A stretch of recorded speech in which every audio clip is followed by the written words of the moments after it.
मौसम में मैं आपका स्वागत करता हूं।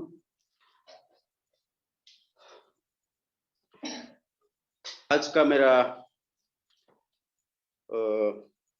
आज जो मेरे पास संदेश है बहुत ही अद्भुत है, लेकिन ऐसे परिवार हैं जिनके पास संतान नहीं है, जिनके पास फर्जंद नहीं है, इन लोगों के लिए मेरे पास संदेश है। यदि ऐसे लोग आज है तो वो लोग जरूर बड़ी बरकत पाएंगे। यदि ऐसे लोग नहीं है तो मैं आप सब से रिक्वेस्ट करना चाहूंगा कि ऐसे लोगों को आप ये संदेश जरूर भेज दीजिएगा। खुदा जरूर उनके जीवन में अद्भुत काम करेगा। और हम आज के मनन के लिए निकालेंगे न्यायों का किताब हम निकालेंगे। न्याय 13वां अध्याय और 1 से लेकर 7 तक हम पढ़ेंगे। मेरे लिए रश्मि सिस्टर पढ़ेगी। न्यायों 13 अध्याय 1 से लेकर 7 तक हम पढ़ेंगे। न्यायों की पुस्तक 13वां अध्याय 1 से 7 वचन। खुदा के कलाम में लिखा है, इस्राएलियों ने फिर यहोवा की दृष्टि में बुरा किया, इसलिए यहोवा ने उनको फिलिस्तियों के वश में 40 वर्ष के लिए रख दिया। दानियों के कुल का सोरावासी मानोह नामक एक पुरुष था, जिसकी पत्नी के बांझ होने के कारण कोई पुत्र न था। इस स्त्री को यहोवा के दूत ने दर्शन देकर कहा, सुन, बांझ होने के कारण तेरा बच्चा नहीं, परंतु अब तू गर्भवती होगी और तेरा बेटा होगा। इसलिए अब सावधान रह कि न तो तू दाख मधु या और किसी भांति की मदिरा पिए और न कोई अशुद्ध वस्तु खाए, क्योंकि तू गर्भवती होगी और तेरे एक बेटा उत्पन्न होगा और उसके सिर पर छुरा न फिरे, क्योंकि वह जन्म ही से परमेश्वर का नाज़ीर रहेगा और इस्राएलियों को फिलिस्तियों के हाथ से छुड़ाने में वही हाथ लगाएगा। उस स्त्री ने अपने पति के पास जाकर कहा, परमेश्वर का एक जन मेरे पास आया था, जिसका रूप परमेश्वर के दूत का सा अति भय योग्य था, और मैंने उससे न पूछा कि तू कहाँ का है, और न उसने मुझे अपना नाम बताया, परंतु उसने मुझसे कहा, सुन, तू गर्भवती होगी और तेरे एक बेटा होगा। इसलिए अब न तो तू दाख मधु या और किसी भांति की मदिरा पीना और न कोई अशुद्ध वस्तु खाना, क्योंकि वह लड़का जन्म से मरण के दिन तक परमेश्वर का नाज़ीर रहेगा। आमीन। 24 और 25 भी पढ़ लीजिए। उसमें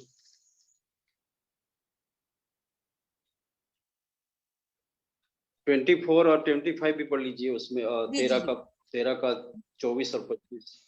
जी पास 24 और 25 में लिखा है, और उस स्त्री के एक बेटा उत्पन्न हुआ और उसने उसका नाम सिमशोन रखा, और वह बालक बढ़ता गया और यहोवा उसको आशीष देता रहा, और यहोवा का आत्मा सोरा और अस्ताउल के बीच महनेदान में उसको उभारने लगा। आमीन। आमीन, प्रेज द लॉर्ड। हम यहाँ पर क्या देख सकते हैं कि जब इजराइल लोगों ने पाप किया तो परमेश्वर ने 40 साल तक फिलिस्तियों के हाथ में उनको छोड़ दिया। ये शुरू से ही ये इजराइली लोग जो परमेश्वर के चुने हुए लोग थे, लेकिन जब जब वो गलती करते थे, जब जब दुष्टता करते थे, तब तब वो शत्रु के हाथों में परमेश्वर उनको गुलामी में दे देता था, छोड़ देता था। यहाँ पर हम देख सकते हैं कि वैसा ही उन्होंने फिर से किया और उनको फिलिस्तियों के हाथ में दे दिया। और यहाँ पर एक परिवार है जिनके पास बच्चा नहीं है, संतान नहीं है, फर्जंद नहीं है। उसके बारे में लिखा है कि दानियों के कुल का सोरावासी मानो नामक एक पुरुष था, जिनकी पत्नी के बांझ होने के कारण कोई पुत्र न था। यह परिवार परमेश्वर के आशीषों से वंचित था, दूर था। और जो परिवार ऐसा होता है जिसके पास संतान नहीं होता, फर्जंद नहीं होता, ये परिवार अंदर से बहुत दुखी रहते हैं, क्योंकि उनका कोई भविष्य नहीं दिखता है। और ये परिवार को भी मैं ऐसा समझता हूँ कि लंबे समय के बाद परमेश्वर का दूत उनके पास आया और ये मानव के पत्नी के साथ बातचीत किया। लेकिन जिस परिवार के पास यदि संतान नहीं है, यदि कोई स्त्री का संतान नहीं होता है, प्रजनन नहीं होता है, तो उनकी जेठानी हो, उनकी देरानी हो, वही लोग उसे टोना मारते हैं, उनको नहीं बोलना बोलते हैं और उनको बहुत पीड़ा देते हैं। और पड़ोसी लोग भी उनके बारे में भला बुरा बोल देते हैं, उनको बहुत चोट पहुंचाते हैं। और कुछ कुछ बहनें जब पानी भरने के लिए इकट्ठी होती है, वहां पर भी कुछ कुछ उनको बोल देते हैं और उनको मतलब आदर से नहीं देखने के कारण हमेशा उनको वो नेग्लेक्ट करते हैं और उनके बारे में नहीं बोलना ही बोलते हैं। और वो श्रापित है, उनके पास संतान नहीं है, उनके पास गर्भ का फल नहीं है, बहुत सारी बातों को बोलकर उनको दुख पहुंचाते हैं, पीड़ा देते हैं। लेकिन ऐसे बहुत सारे परिवार हैं इस दुनिया में जिनके पास संतान आज भी नहीं है। हो सके हमारे ऐसी फैमिली में भी कुछ परिवार ऐसे होंगे जिनके पास बच्चे नहीं हैं। लेकिन आज खुदा ने ऐसा वचन या ऐसा संदेश आपके बीच में लाने के लिए मुझे अवसर दिया है कि आपके लिए एक खुशी का संदेश है, आपके लिए आनंद का संदेश है कि आप आज इस परिवार के समान आप दुखी हैं, आपका कोई भविष्य नहीं दिख रहा है, आपके जीवन में कोई आशा नहीं दिख रही। हो सके आपने वेदों के पास जाकर दवाई करवाई लेकिन वो फेल हो गया, आपने डॉक्टर का अलग अलग रिपोर्ट करवाया, आपने सभी तरह का ब्लड टेस्ट करवाया होगा, यूरिन टेस्ट करवाया होगा, और जो भी आपको डॉक्टर ने बोला सभी टेस्ट आपने करवाया होगा, सोनोग्राफी करवाया होगा, आपने एक्सरे करवाया होगा, जो भी आपको टेस्ट करने के लिए डॉक्टर ने बोला सभी टाइप का आपने रिपोर्ट करवाया, लेकिन फिर भी रिजल्ट नहीं है। डॉक्टर ने लंबे लंबे समय तक ट्रीटमेंट किया, लंबे लंबे समय तक आपको डॉक्टर ने दवाइयां दी, लेकिन कोई रिजल्ट नहीं है। लेकिन मेरे प्रियो, आप आंसू बहा रहे होंगे, आप रो रहे होंगे कि आपका कोई भविष्य नहीं दिख रहा है, आपके लिए कोई फ्यूचर नहीं दिख रहा है कि हमारा भविष्य किसके आधार पर होगा, किसके ऊपर होगा। कोई आपको अच्छा नहीं दिख रहा है, सभी तरह आपको सूखापन दिख रहा है, आशीष जैसा लग नहीं रहा है। लेकिन ऐसा ही एक परिवार यहाँ पर है उनके जीवन में परिजन नहीं था, वारिस नहीं था, बच्चा नहीं था, और ये परिवार भी इसी तरह दुखी था, क्योंकि जिसके पास कुछ साल के बाद बच्चे नहीं आते हैं, उनको लोगों का रोना मेना, बहुत सारी बातों को सुनना पड़ता है और लोग उनको किसी न किसी तरह उनके दिल को घायल करते हैं, हृदय को तोड़ते हैं।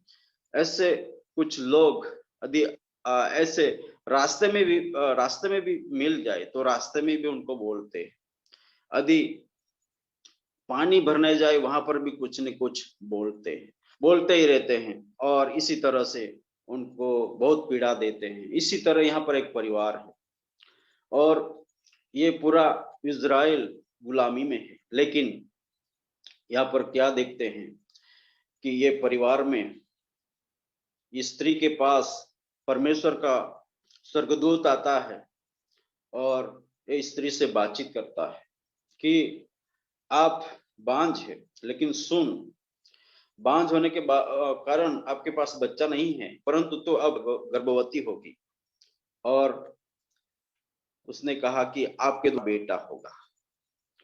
और इसलिए अब सावधानी बरतना होगा कि आपको कोई दाख मधु नहीं लेना होगा, आपको कोई दाख में से बनी हुई कोई भी द्राक्षरस, दाख मधु और अशुद्ध चीजें आपको खाना नहीं होगा। आपको अपने आप को संभालना होगा करके ये फरिश्ता, परमेश्वर का दूत उससे बातचीत करता है।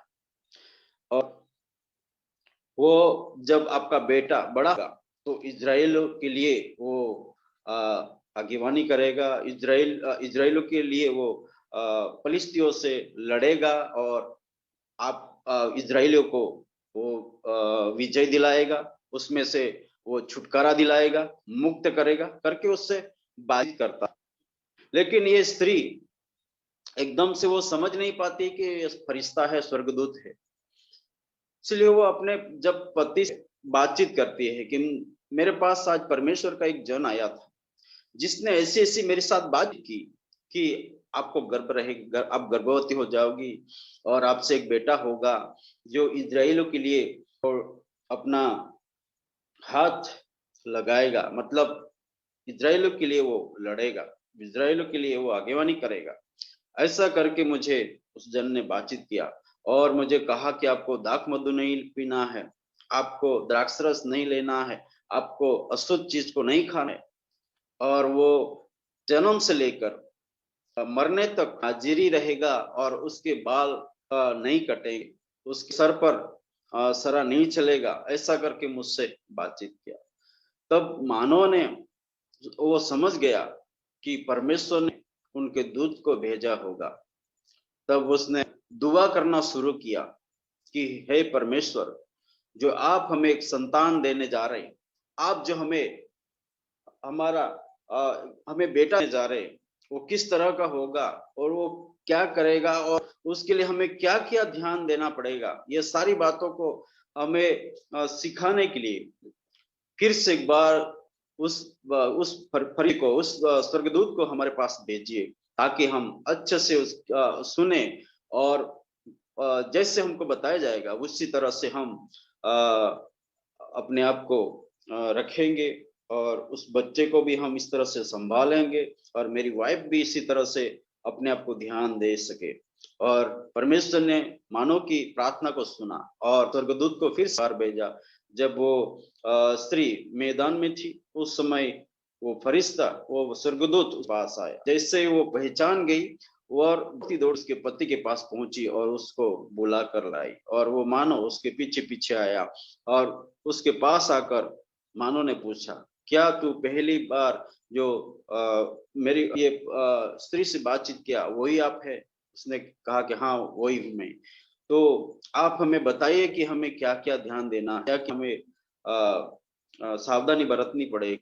तब उसने कहा कि दाख मधु नहीं लेना है, द्राक्षरस नहीं लेना है और श्रापित चीज नहीं खाना है और ये बेटे ऊपर उसके बाल नहीं कटेंगे, वो नाजिरी रहेगा, जब तक इस दुनिया में रहेगा वो नाजिरी रहेगा। ये सारी बातों को मैंने बता दिया हूँ, वो सारी बात ध्यान रखना पड़ेगा करके उसने बात किया।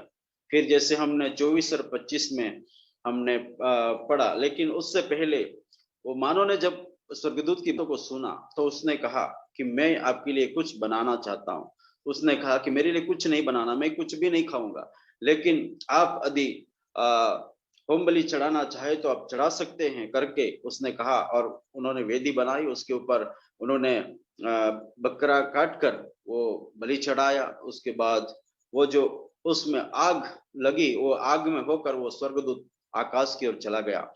और जब उन्होंने देखा कि ऐसा हुआ तब उसने कहा कि हमने परमेश्वर के दूत को देखा है, हम दोनों जिंदा नहीं बचेंगे करके वो मानो कह रहा है। लेकिन उसकी स्त्री ने कहा कि यदि ऐसा होता तो हमें परमेश्वर ये सारी बातें नहीं करता और हमारे जीवन में ये एक बेटा देने की बात नहीं करता। और इस तरह से उसने कहा। उसके बाद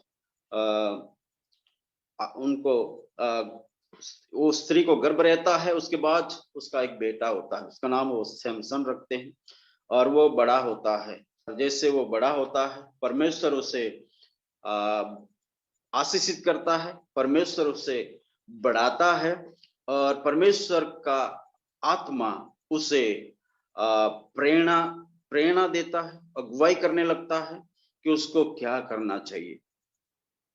यहाँ पर हमें परमेश्वर क्या सिखाना चाहता है मेरे प्रियो, कि परमेश्वर हमें यह सिखाना चाहता है कि जो परिवार है उसके जीवन में आंसू है, उसके जीवन में दर्द है, उनके जीवन में पीड़ा है, उनके जीवन में निंदा टीका टोना मीणा है। लोग उन्हें परेशान करते हैं, अच्छे से उनको नहीं देखते हैं, अच्छी नजर से नहीं देखते हैं, और हर बार उनको दुख दिया जाता है, उनके बारे में भली बुरी बातों को बोला जाता है।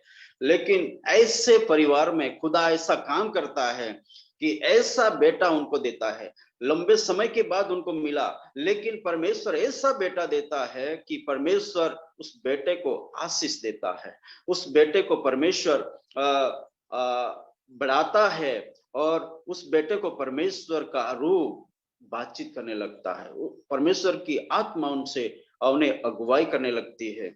उतना ही नहीं, लेकिन वो परमेश्वर ने उसे ऐसा सामर्थ्य दिया कि वो दुश्मनों से लड़ सके, और वैसा ही वो परमेश्वर उसे इस्तेमाल भी करता है, और फलिस्तियों को वो परास्त करता है, फलिस्तियों को हराता है, फलिस्तियों को मारता है, और फलिस्तियों को हराता है। जो फलिस्ती लोग इजराइल को गुलाम बनाते थे, जो फलिस्ती लोग इजराइल को परेशान करते थे, उनके सामने वो खड़ा होता है और फलिस्तियों को वो परेशान करता है, फलिस्तीनियों से वो बदला लेता है। और उसके बारे में क्या लिखा है कि वो 20 साल तक इजराइल का न्याय करता रहा, मतलब वो ऐसा अगुवा बना कि इजराइल का वो न्याय करता था। परमेश्वर ने ऐसा साधारण संतान नहीं दिया, साधारण बेटा नहीं दिया, लेकिन ऐसा दिया कि इस परिवार की सारी परिस्थिति बदल गई। उतना ही नहीं, लेकिन उनकी देश की परिस्थिति भी बदल गई, क्योंकि लोग सही में जीवन बिताते थे, गुलामी का जीवन बिताते थे, लेकिन परमेश्वर ने इस परिवार को ऐसा बेटा दिया कि गुलामी से लोगों को निकालने वाला, गुलामी से लोगों को छुड़ाने वाला, और एक आशीषमय जिंदगी जीने के लिए वो उनको दिया, और वो 20 साल तक न्याय करता रहा। मेरे प्रियो, बहुत बड़ी बात है, 20 साल तक भी न्याय करना, 20 साल तक लोगों के ऊपर राज करना, उनकी अगुवाई करना। क्योंकि हम देख सकते हैं कि हमारे देशों में 5 साल के लिए एक पीएम बनता है, प्रधानमंत्री बनता है, वो 5 साल कैसे कैसे निकालता है, उसके बाद तो मुश्किल है कि वो दोबारा वो फिर से एक बार वो गद्दी पे बैठ सके। लेकिन मेरे प्रियो, इस परिवार को परमेश्वर ने ऐसा बेटा दिया कि 20 साल तक इजराइल के ऊपर बैठा, और वो न्यायाधीश बनकर न्याय करता रहा, और लोगों को एक चैन से जिंदगी जीने के लिए उन्होंने एक ऐसा काम किया कि लोग, इजराइल लोग चैन से नहीं रहते थे, चैन से जिंदगी नहीं बिताते थे, डर के और डर से और सिप के वो जिंदगी बिताते थे। लेकिन जब ये सिमसन पैदा हुआ, सिमसन जब बड़ा हुआ, तो परमेश्वर ने उसे सामर्थ के साथ इस्तेमाल किया, और उसके वजह से इजराइल में फिर से एक बार आशा बंधी, और ये परिवार दुखी परेशान था, कई सालों तक आंसू बहा रहे थे। आज भी ऐसे बहुत सारे परिवार हैं जो आंसू बहा रहे हैं, उनके पास कोई आशा नहीं है। लेकिन आज आपको परमेश्वर ना चाहता है, आप लोग आंसू बहा रहे होंगे, आपका हृदय टूटा हुआ होगा, आपके पास कोई आशा नहीं दिख रही है, आपको ठट्ठे में उड़ाया जा रहा है, आपके बारे में कुछ ऐसा बोला जा रहा है जिससे आपका हृदय टूट रहा है, आपका दिल दुख रहा है, आपका हृदय में दुख भरा हुआ है। लेकिन परमेश्वर आपको कहना चाहता है कि मैं ऐसा संतान तुम्हें दूंगा जो सिमसोन के समान होगा, मैं तुम्हें ऐसा फर्जंद दूंगा जो सिमसन के समान होगा, जो आपके परिवार की परिस्थिति बदल जाएगी, आपके लोगों की परिस्थिति बदल जाएगी, आपके मुल्क की परिस्थिति बदल जाएगी। ऐसा संतान मैं आपको दूंगा, परमेश्वर आपको कहना चाहता है। मेरे प्रियो, यदि आप इस समय सुन रहे हैं तो आपके लिए खुशी की खबरी है, आपके लिए खुशी का संदेश है। यदि आप यहाँ पर नहीं है, बाद में भी आप सुनेंगे, परमेश्वर बाद में भी आप जीवन में वही कार्य करने वाला है जो आज करने वाला था। इससे मेरे प्रियो, आज जैसे सिमसोन को परमेश्वर ने खड़ा किया, और इस परिवार को, मानव के परिवार को परमेश्वर ने, जो बांझ, उसकी पत्नी बांझ कहलाती थी, उसको उसकी सारी गवाही को बदल दिया, और खुदा ने ऐसा काम किया, उनकी परिस्थिति बदल दिया।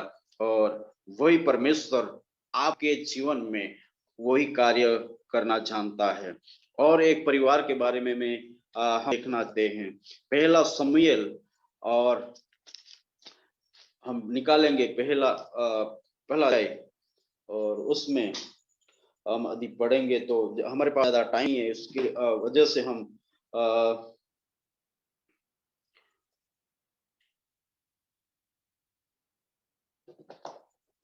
पहला शमूएल और पहला अध्याय और 12 से यदि हम पढ़े तो वहां पर लिखा है, जब वह यहोवा के सामने ऐसी प्रार्थना कर रही थी, तब एली उसके मुख की ओर ताक रहा था।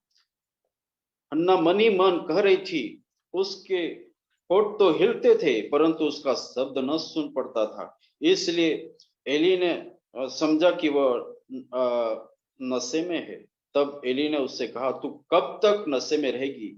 अपना नशा उतार। हन्ना ने कहा, नहीं हे मेरे प्रभु, मैं तो दुखिया हूँ, मैंने न तो दाखमधु पिया है और न मदिरा। मैंने अपने मन की बात खुलकर यहोवा से कही है।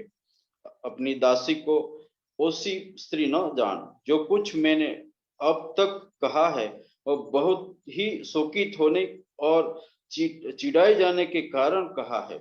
एली ने कहा, कुशल से चली जा, इज़राइल का परमेश्वर तुझे मन चाह वर दे। उसने कहा, तेरी दासी तेरी दृष्टि में अनुग्रह पाए। तब वह स्त्री चली गई और खाना खाया, और उनका मुंह फिर उदास न रहा। हालेलुया। मेरे प्रियो, यहाँ पर हम देख सकते हैं कि हन्ना के बारे में, और ये जो एल्कनाह की पत्नी थी, और उसकी दो पत्नियां थी।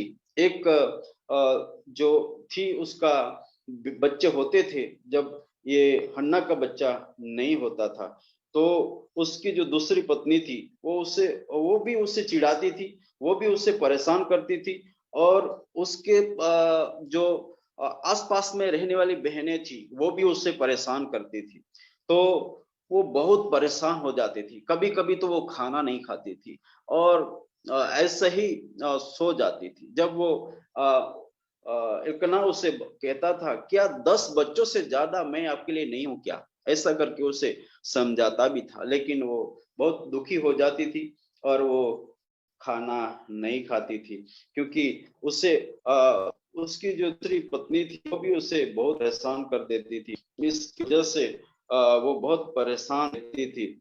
इसलिए उसके साथ जो उनके आसपास की बहनें थी, वो उन्हें परेशान करती थी। उस कारण वो बहुत परेशान हो जाती थी। जो ये एल्कना की दूसरी जो पत्नी थी पनीना, वो भी उससे बहुत कुछ कुछ सुना देती थी। इसकी वजह से हन्ना दुखी हो जाती थी, परेशान हो जाती थी, उसका दिल टूट जाता था, और बहुत परेशान हो जाती थी। इसलिए वो सारा दर्द, उस दर्द की वजह से उसका जीवन दुखों से भर गया था, और उसका जीवन पीड़ा से भर गया था। लेकिन वो पूरा दिल अपने पति के आगे खाली नहीं करती थी, लेकिन वो अपने बहुत परेशान रहती थी। उसका जीवन ऐसा था कि वो उसका जीवन एक सूखापन जैसा था, और उसके जीवन में कोई आशीष जैसी नहीं दिख रही थी, आशा नहीं दिख रही थी, उसके लिए कोई भविष्य नहीं दिख रहा था। ऐसी कंडीशन में उसका जीवन था। लेकिन उसका पति बहुत ही धार्मिक था। हर साल वो यज्ञ करने के लिए जाया करता था, और उसके साथ वो भी जाया करती थी। लेकिन एक बार वो परमेश्वर के भवन में जाकर अपने हृदय को खाली करती है। अपने हृदय में जो जितना भी भरा हुआ था, वो परमेश्वर के आगे उसने खाली किया, और परमेश्वर के आगे खाली किया, और उसने ऐसा परमेश्वर के आगे उसने अपना दिल खाली किया। उसने कहा, एक बार खुदा मेरे कोख को भर दीजिए, और मुझे एक संतान दे दीजिए, और वो मैं संतान आपके लिए दे दूंगी, लेकिन आप मुझे एक बार आशीषित कर दीजिए। एक बार मेरा ये मेरे जीवन से ये बांझपन का जो मेरे ऊपर लेबल लगा है वो हटा दीजिए करके वो दुआ कर रही थी। जब एली याजक ने देखा कि ये स्त्री बहुत बोल बोल कर रही है लेकिन उसकी आवाज सुनाई नहीं दे रही है, लेकिन उसके होठ हिल रहे हैं, तब एली ने कहा शायद ये कुछ पी कर आई है। उसने कहा मैं पी कर नहीं आई हूँ, मैं दाख मधु नहीं पिया हूँ, द्राक्षरस नहीं पिया हूँ या कोई मदिरा नहीं पिया हूँ, लेकिन मेरा दुख, जो मेरा दुख से मेरा जीवन भरा है, ये दुख में परमेश्वर के आगे प्रकट कर रही हूँ, मैं अपने हृदय को खाली कर रही हूँ करके वो प्रार्थना करती है और एली से बीती है। जब एली को समझ में आया तो क्या एली कहता है कि आपने जो दुआ की है वो परमेश्वर सार्थक करो। और तब से लेकर उसने खाया और उसके बाद वो चली गई और उसके बाद उसका चेहरा जो है बदल गया, जो उदासी वाला चेहरा था उसका बदल गया और उसी दिन से हन्ना के जीवन में खुशी आ गई।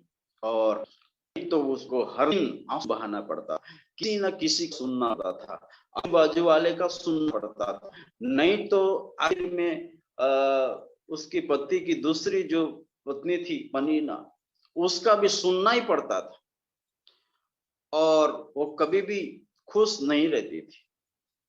आज हो सके यहाँ सुनने वाले यदि आप लोग ऐसे दुखमय जीवन बिता रहे होंगे, यदि आपको आजू बाजू वाले कुछ ना बोलते हो तो लास्ट में आपकी सासू आपको बोलती होगी, हो सके आपका ससुर आपको बोलता होगा, हो सके आपकी देवरानी बोलती होगी, हो सके आपकी नंदोई बोलती होगी, हो सके आपका देवर बोलता होगा, हो सके आपकी जेठानी बोलती होगी, हो सके आपको जेठ बोलता होगा, हो सके कोई आपको घर में से भी दुख दे रहा होगा। लेकिन आज आप सुन रहे हो कि जो हन्ना, जिस हन्ना को आजू बाजू वाले परेशान करते थे, जिस हन्ना को अपने ही पति की दूसरी पति जो थी वो परेशान करती थी, दुख देती थी, नहीं बोलना बोलकर उसको पीड़ा देती थी, उसका जीवन एक सूखापन वाला जैसा था।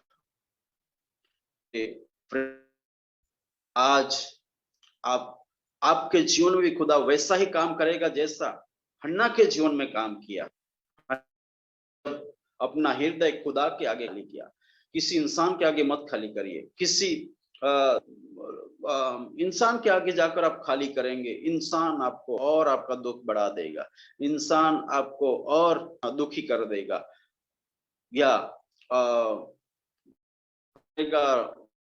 करेगा, रोंग प्रॉमिस करेगा। लेकिन मेरा खुदा और हमारा खुदा आपको सही प्रॉमिस करेगा और सही वक्त पर आपके जीवन में खुदा बरकत को लेकर आएगा और आपका अंदरूनी से अंदर से आप दुखी हो, अंदर से आप पीड़ा से आपका हृदय भरा हुआ है, वो टूटा हुआ हृदय हो, आपके आंखों में से आंसू आपके जा नहीं रहे, परमेश्वर आपके आंसू को पोंछेगा, आपके दुख को दूर करेगा और आपके कोख को आशीषों से भरेगा और आपको ऐसा संतान देगा जैसे हन्ना को मिला। हन्ना को शमूएल के रूप में संतान मिला और वो कहती है मैंने परमेश्वर से मांगा है, उसने शमूएल उसका नाम रखा। और हम देख सकते हैं कि जब तक वो दूध माँ का दूध खाता रहा तब तक उसने रखा, उसके बाद उसने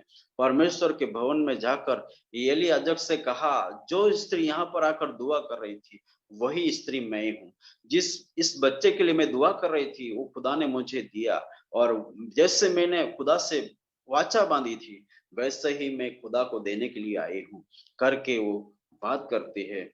और उसने कहा कि मैं परमेश्वर के भवन में उसे रखकर जाना चाहती हूँ कि वो परमेश्वर की सेवा करे और शमूएल को उसने वहां पर रख दिया।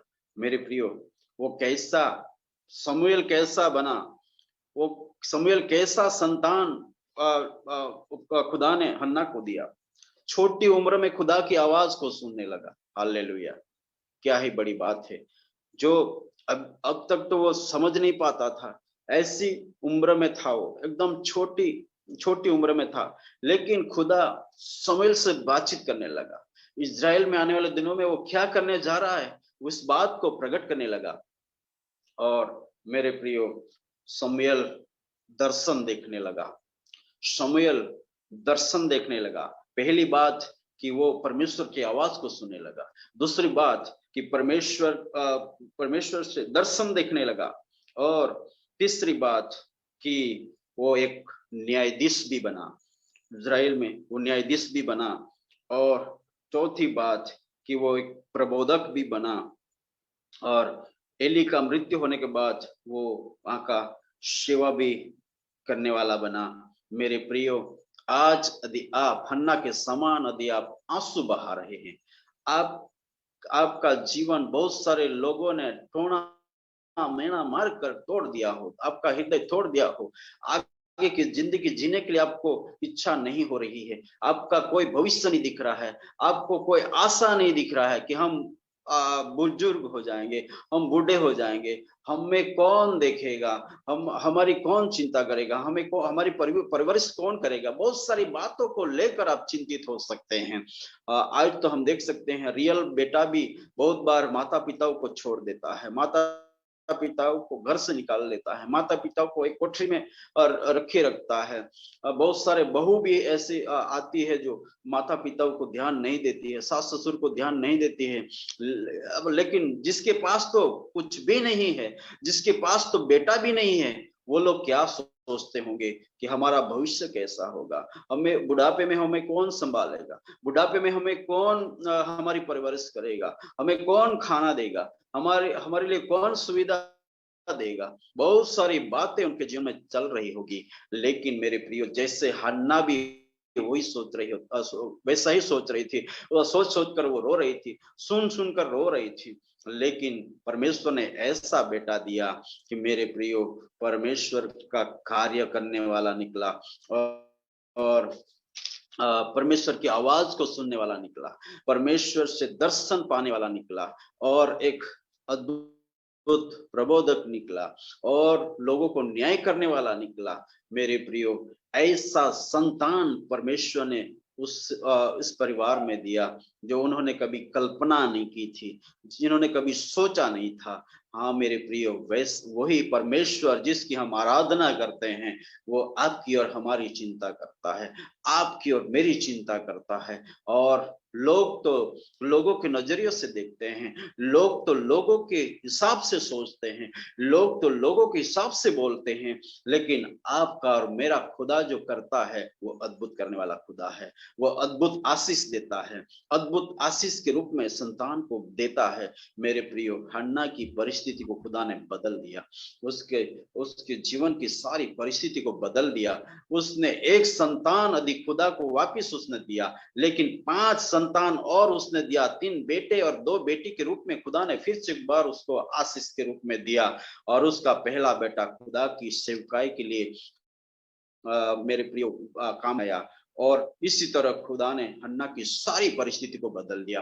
वो हमारा खुदा है, वो हमारा परमेश्वर है जिसकी हम आराधना करते हैं। उसके बारे में लिखा है कि वो एल्कना एक हर साल यज्ञ करता था, एक धार्मिक इंसान था। हो सके हन्ना भी वैसे ही थी, लेकिन फिर भी उनके जीवन में जो आशीष होनी थी वो नहीं थी। हो सके आप भी हर बातों में आगे रहते होंगे, प्रार्थना में, दुआ में, बच्चन में, हो सके दान दशवांश देने में, हर बातों में आप आगे रहते होंगे। लेकिन खुदा एक दिन जरूर आपके जीवन में ऐसा काम करेगा जो आपने कभी कल्पना नहीं की हो, कभी भी सोचा नहीं हो। ऐसा काम परमेश्वर करता है। और एक परिवार के बारे में मैं जल्द से जल्द बताकर मेरा बोलना मैं बंद करना चाहता हूँ। लूका रचित सुसमाचार 1 अध्याय, और वहां पर जकरिया के बारे में लिखा है। जकरिया एक याजक का काम करता था, परमेश्वर के भवन में काम करता था। और उसके बारे में खुदा ने अद्भुत गवाही दी है कि वो, उसके बारे में यदि हम पढ़े तो वहां पर लिखा है 1:5 से यदि हम पढ़े, यहूदिया के राजा हेरोदस के समय अबिया के दल में जकरिया नाम का एक याजक था और उसकी पत्नी हारून के वंश की थी जिसका नाम एलीशिबा थी। वे दोनों परमेश्वर के सामने धर्मी थे और प्रभु की सारी आज्ञाओं और विधियों पर निर्दोष चलने वाले थे। उनकी कोई भी संतान न थी क्योंकि एलीशिबा बांझ थी और वे दोनों बूढ़े थे। हालेलुया। यहाँ पर ये परमेश्वर का जन था, परमेश्वर के याजक था, परमेश्वर के भवन में काम करने वाला था और उनके बारे में लिखा है कि वो लोग धर्मी थे और प्रभु की सारी आज्ञाओं को मानने वाले थे, विधियों को मानने वाले थे और वो निर्दोष थे। फिर भी हम देख सकते हैं कि उनके जीवन में कोई भी फर्जंद नहीं था, कोई भी संतान नहीं था। लेकिन मेरे प्रिय, हम क्या देख सकते हैं कि एक दिन परमेश्वर का दूत जब वो परमेश्वर के भवन में सेवा कर रहा था, उस समय परमेश्वर का दूत उसके पास आता है, उससे बातचीत करता है और कहता है कि आपके परिवार में, आपके जीवन में परमेश्वर एक संतान देने जा रहा है, एक बेटा देने जा रहा है और वो ऐसा बेटा होगा कि वो गर्भ से ही पवित्र आत्मा से भरपूर होगा, परिपूर्ण होगा। और जब परमेश्वर का दूत ऐसे बातचीत कर रहा था तब जकरिया को अजीब सा लगा, क्योंकि हम तो बूढ़े हो चुके हैं, हमारी तो उम्र बहुत हो चुकी है। और उसने सोचा होगा कि मेरी वाइफ भी बूढ़ी हो चुकी है, जैसे स्त्रियों के रीत के अनुसार उनका एमसी भी बंद हो चुका होगा। तो जकरिया को लगा होगा कि ये कैसे हो सकता है। तब वो ऐसे ही दूत से बातचीत करता है कि मैं कैसे जानूं कि ये सब होगा। तब परमेश्वर का दूत क्या कहता है कि आपने संदेह किया है, इसलिए आप अब से जब तक बेटा जन्मेगा तब तक आप बोल नहीं पाओगे। और वैसा ही हुआ कि जब तक बेटा नहीं जन्मा तब तक वो गूंगा रहा। वो परमेश्वर के भवन में से निकला, लंबे उनको टाइम लग रहा था, लोग इंतजार कर रहे थे कि ये जकरिया जब बाहर क्यों नहीं आ रहा है। तब वो निकलता है लेकिन वो कुछ बोलता नहीं है, इशारा करता है। लोगों ने सोचा कि सच में उसे दर्शन हुआ है और ऐसा भी उससे कहा कि जो बेटा होने वाला है उसका नाम आप यूहन्ना रखना है। नाम भी उससे दिया गया था। और जब उसका 6 महीना, जब 5 महीने तक उसकी वाइफ यानी कि एलीशिबा छिपा के रखती है कि पता नहीं लगने देती कि वो प्रेग्नेंट है, क्योंकि लोग, बहुत सारे ऐसे लोग हैं जो संतान नहीं होने के कारण भी टोना मारते हैं और उम्र वाले कोई बहन प्रेग्नेंट हो गई तो उसमें भी वो टोनाते हैं कि 60 साल के बाद उसको प्रेगनेंसी हो गई है, वो कैसे हो गई, बहुत सारी बातें बनाकर बोलते हैं। उसकी वजह से उसने 5 महीने तक नहीं बताया, लेकिन उसके बाद वो पता चल गया कि वो प्रेग्नेंट है। और दूत ने ऐसा भी कहा था कि जब ये बात पता चलेगी तो आपके परिवार वाले, सगे वाले, सब लोग खुश हो जाएंगे। और वैसा ही हुआ। और जब वो उसका 6वां महीना जा रहा था, मरियम भी उनके पास गई थी और उस समय उसके बाद वहां पर उनका बेटा होता है यूहन्ना के रूप में। और जब उनका बेटा होता है तब नाम रखने के लिए पूछा जाता है। ये एलिशिबा कहती है कि इसे यूहन्ना रखना है। और उसके बाद किसी ने कहा कि आपके परिवार में तो ऐसा नाम नहीं है तो कैसे यूहन्ना रखना है। फिर जकरिया को पूछा जाता है तो जकरिया एक पार्टी में लिख कर देता है उसे यूहन्ना रखना है। और जब ऐसा लिखकर वो देता है तब वो बोलने लगता है। तब तक जकरिया बोला नहीं था। कहने का मतलब उनके परिवार में ऐसा यूहन्ना बपतिस्मा जो पैदा हुआ, ऐसा बेटा दिया, वो गर्भ से ही पवित्र आत्मा से भरपूर था। जब मरियम उनके घर में पहुंचती है तब वो उसकी माँ के पेट में वो कूदता है। इसलिए वो एलिशिबा खुद गवाही देती है, मेरा संतान आपको देखकर मेरे पेट में कूदा। और उसके बाद वो ऐसा प्रचार करता है कि वो जंगल में प्रचार करता है, लेकिन लोग गांव में से निकल निकल कर आते हैं, पछताव करते हैं, पाप के बारे में वो पाप के बारे में प्रस्ताव का प्रचार करता है। गांव में से, नगरों में से लोग निकल कर, टाउन में से निकल कर आते हैं और वो बपतिस्मा लेने के लिए आते हैं। जब शास्त्री और फरीसी लोग भी ये बातों को सुनकर जब आते हैं तो उन्हें कहता है, हे सर्प के वंशो, आपने किसने चिताया कि आने वाली विपत्तियों से आप बचने के लिए आ रहे हैं। और ऐसा करके उनको कहता है। और उतना ही नहीं, हेरोदेस राजा को कहता है कि आपके भाई की पत्नी आपको रखना आपके लिए अच्छा नहीं है करके उसे वो प्रकट कर देता है। उसके वजह से वो हेरोदेस उसे जेल में डाल देता है और उसका सर भी काट दिया जाता है। ऐसा संतान खुदा ने जकरिया और एलिशिबा को दिया, लेकिन कई सालों तक उन्होंने आंसू बहाए, कई सालों तक उन्होंने दुख उठाया, दूसरों का सुना। कहते होंगे आप तो परमेश्वर के भवन में काम करने वाले लोग हैं, परमेश्वर की सेवा करने वाले लोग हैं, फिर भी आपके जीवन में कोई आशीष नहीं दिख रही। आज भी बहुत सारे ऐसे बोलते हैं कि आप लोग चर्च में जा रहे हैं, आप लोग यीशु मसीह को मानते हैं, यीशु मसीह की आराधना करते हैं, आप लोग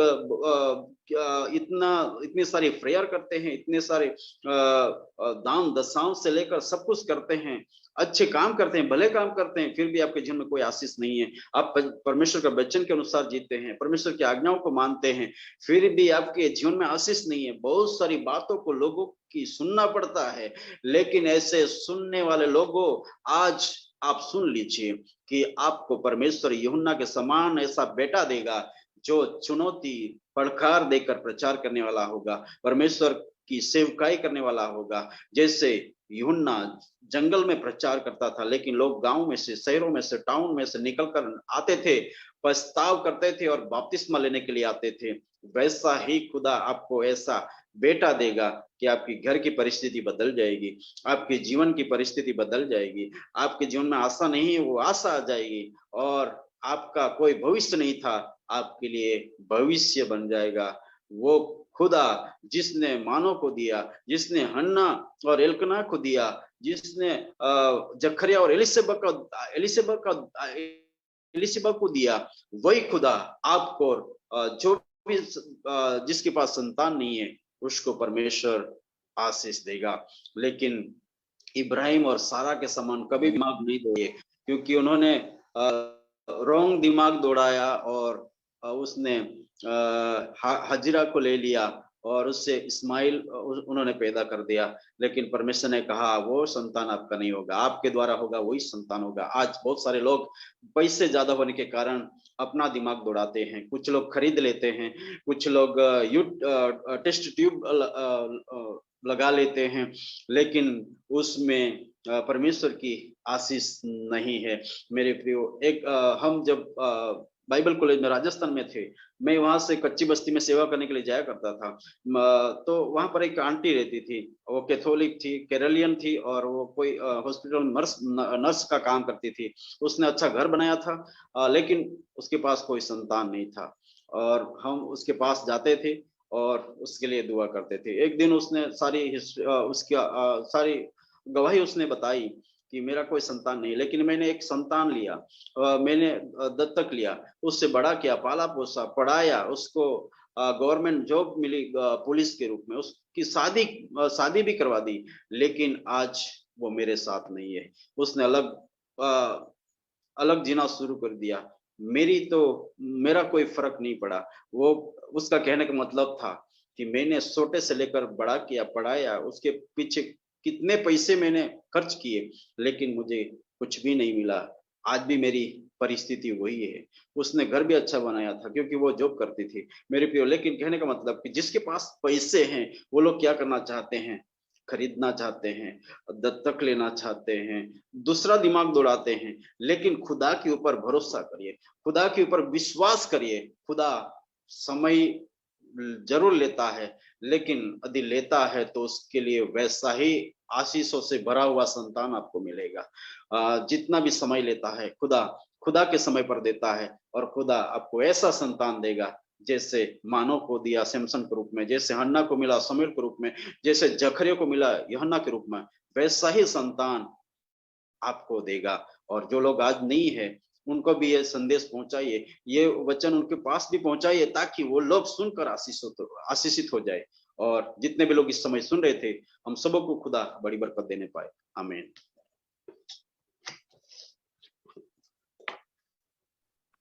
थैंक यू पास्टर ज्योतिष, प्रभु आपको बहुत बहुत बरकत देने पाए आज के कलाम के लिए। सचमुच हमारा खुदा अपने